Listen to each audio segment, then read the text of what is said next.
ناظرین، یہاں تک جو ہے میں نے آپ کے سامنے ان کے معبودوں کی حقیقت کو بیان کیا کہ وہ کون تھے۔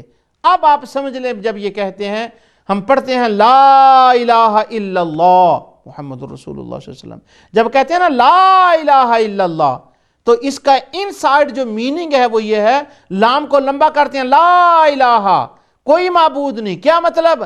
شیطان معبود نہیں ہے، وہ خالق نہیں ہے، وہ مالک نہیں ہے، وہ عبادت کے لائق نہیں ہے، جنات نہیں ہیں، وہ ستارے نہیں ہیں، چاند نہیں ہے، بت نہیں ہے، لا الہ، ان میں سے کوئی بھی عبادت کے لائق نہیں، الا اللہ، مگر وہ اللہ ہے۔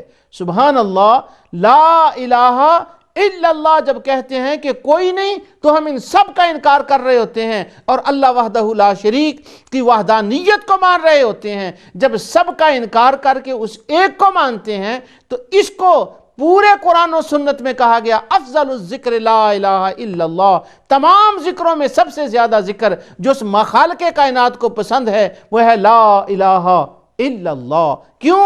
اس میں اس کا اقرار ہے اور اس کے دشمنوں کا انکار ہے۔ تو یہ ساری چیزیں جو ہیں جب ان کا انکار کر کے کہتے ہیں تو اس کی فضیلت بہت بڑھ جاتی ہے۔